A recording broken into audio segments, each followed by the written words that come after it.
Charlotte's Web. Chapter 21. Last Day. Charlotte and Wilbur were alone. The families had gone to look for Fern. Templeton was asleep. Wilbur lay resting after the excitement and strain of the ceremony. His medal still hung from his neck. By looking out of the corner of his eye he could see it. "Charlotte," said Wilbur after a while, "why are you so quiet?" "I like to sit still," she said. "I've always been rather quiet." "Yes, but you seem specially so today. Do you feel all right?" "A little tired, perhaps. But I feel peaceful. Your success in the ring this morning was, to a small degree, my success. Your future is assured. You will live, secure and safe, Wilbur. Nothing can harm you now. These autumn days will shorten and grow cold. The leaves will shake loose from the trees and fall. Christmas will come, then the snows of winter. You will live to enjoy the beauty of the frozen world, for you mean a great deal to Zuckerman and he will not harm you, ever. Winter will pass, the days will lengthen, the ice will melt in the pasture pond. The song sparrow will return and sing, the frogs will awake, the warm wind will blow again. All these sights and sounds and smells will be yours to enjoy, Wilbur, this lovely world, these precious days." Charlotte stopped. A moment later a tear came to Wilbur's eye. "Oh, Charlotte," he said. "To think that when I first met you I thought you were cruel and bloodthirsty." When he recovered from his emotion, he spoke again. "Why did you do all this for me?" he asked. "I don't deserve it. I've never done anything for you." "You have been my friend," replied Charlotte. "That in itself is a tremendous thing. I wove my webs for you because I liked you. After all, what's life, anyway? We're born, we live a little while, we die. A spider's life can't help being something of a mess, with all this trapping and eating flies. By helping you, perhaps I was trying to lift up my life a trifle. Heaven knows anyone's life can stand a little of that." "Well," said Wilbur, "I'm no good at making speeches. I haven't got your gift for words. But you have saved me, Charlotte, and I would gladly give my life for you, I really would." "I'm sure you would. And I thank you for your generous sentiments."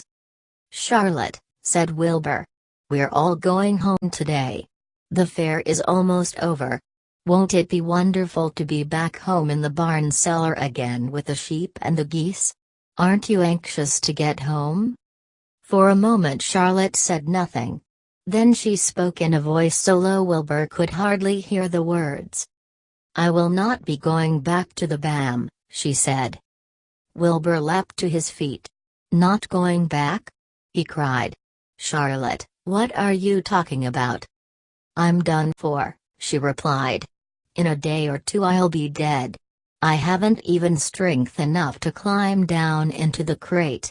I doubt if I have enough silk in my spinnerets to lower me to the ground." Hearing this, Wilbur threw himself down in an agony of pain and sorrow. Great buzz racked his body. He heaved and grunted with desolation. "Charlotte," he moaned. "Charlotte. My true friend." "Come now, let's not make a scene," said the spider. "Be quiet, Wilbur. Stop thrashing about." "But I can't stand it," shouted Wilbur. "I won't leave you here alone to die. If you're going to stay here I shall stay, too." "Don't be ridiculous," said Charlotte. "You can't stay here. Zuckerman and Lurvy and John Arable and the others will be back any minute now, and they'll shove you into that crate and away you'll go. Besides, it wouldn't make any sense for you to stay. There would be no one to feed you.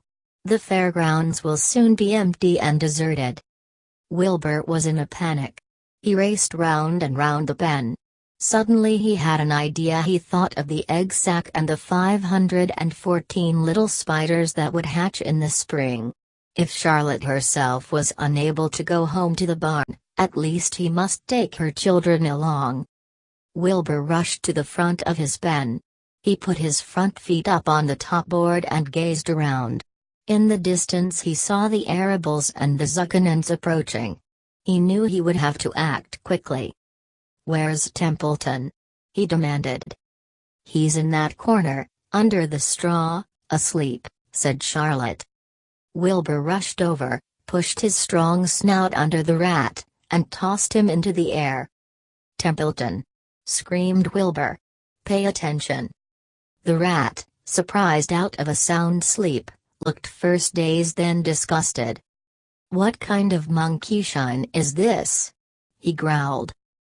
"Can't a rat catch a wink of sleep without being rudely popped into the air?" "Listen to me!" cried Wilbur. "Charlotte is very ill. She has only a short time to live. She cannot accompany us home, because of her condition. Therefore, it is absolutely necessary that I take her Egg-sack with me. I can't reach it, and I can't climb. You are the only one that can get it. There's not a second to be lost. The people are coming, they'll be here in no time. Please. Please, please, Templeton, climb up and get the egg-sack." The rat yawned. He straightened his whiskers. Then he looked up at the egg-sack. "So," he said, in disgust. "So it's old Templeton to the rescue again, is it? Templeton do this, Templeton do that, Templeton please run down to the dump and get me a magazine clipping, Templeton please lend me a piece of string so I can spin a web." "Oh, hurry," said Wilbur. "Hurry up, Templeton." But the rat was in no hurry. He began imitating Wilbur's voice. "So it's hurry up, Templeton, is it?" he said. "Ho, ho. And what thanks do I ever get for these services, I would like to know? Never a kind word for old Templeton, only abuse and wisecracks and side remarks. Never a kind word for a rat." "Templeton," said Wilbur in desperation, "if you don't stop talking and get busy, all will be lost, and I will die of a broken heart. Please climb up." Templeton lay back in the straw. Lazily he placed his forepaws behind his head and crossed his knees, in an attitude of complete relaxation. "Die of a broken heart," he mimicked. "How touching. My. I notice that it's always me you come to when in trouble. But I've never heard of anyone's heart breaking on my account. Oh, no. Who cares anything about old Templeton?" "Get up!" screamed Wilbur. "Stop acting like a spoiled child." Templeton grinned and lay still. "Who made trip after trip to the dump?" he asked. "Why, it was old Templeton. Who saved Charlotte's life by scaring that Arable boy away with a rotten goose egg. Bless my soul, I believe it was old Templeton. Who bit your tail and got you back on your feet this morning after you had fainted in front of the crowd. Old Templeton. Has it ever occurred to you that I'm sick of running errands and doing favors? What do you think I am, anyway, a rat of ale work?" Wilbur was desperate. The people were coming. And the rat was failing him. Suddenly he remembered Templeton's fondness for food. "Templeton," he said, "I will make you a solemn promise. Get Charlotte's egg-sack for me, and from now on I will let you eat first, when Lurvy slops me. I will let you have your choice of everything in the trough and I won't touch a thing until you're through." The rat sat up. "You mean that?" he said. "I promise. I cross my heart." "All right, it's a deal," said the rat. He walked to the wall and started to climb. His stomach was still swollen from last night's gorge. Groaning and complaining, he pulled himself slowly to the ceiling. He crept along till he reached the egg-sack. Charlotte moved aside for him. She was dying, but she still had strength enough to move a little. Then Templeton bared his long ugly teeth and began snipping the threads that fastened the sack to the ceiling. Wilbur watched from below. "Use extreme care," he said. "I don't want a single one of those eggs harmed." "The tough sticks in my mouth," complained the rat. "Teeth worse than caramel candy." But Templeton worked away at the job, and managed to cut the sack adrift and carry it to the ground, where he dropped it in front of Wilbur. Wilbur heaved a great sigh of relief. "Thank you, Templeton," he said. "I will never forget this as long as I live." "Neither will I," said the rat, picking his teeth. "I feel as though I'd eaten a spool of thread. Well, home we go." Templeton crept into the crate and buried himself in the straw. He got out of sight just in time. Lurvy and John Arable and Mr. Zuckerman came along at that moment, followed by Mrs. Arable and Mrs. Zuckerman and Avery and Fern. Wilbur had already decided he would carry the egg sack. There was only one way possible. He carefully took the little bundle in his mouth and held it there on top of his tongue. He remembered what Charlotte had told him, that the sack was waterproof and strong. It felt funny on his tongue and made him drool a bit. And of course he couldn't say anything. But as he was being shoved into the crate, he looked up at Charlotte and gave her a wink. She knew he was saying goodbye in the only way he could. And she knew her children were safe. "Goodbye," she whispered.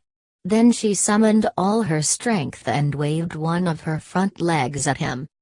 She never moved again. Next day, as the Ferris wheel was being taken apart and the race horses were being loaded in vans and the entertainers were packing up their belongings and driving away in their trailers, Charlotte died. The fairgrounds were soon deserted. The sheds and buildings were empty and forlorn. The infield was littered with bottles and trash. Nobody, of the hundreds of people that had visited the fair, knew that a gray spider had played the most important part of all. No one was with her when she died.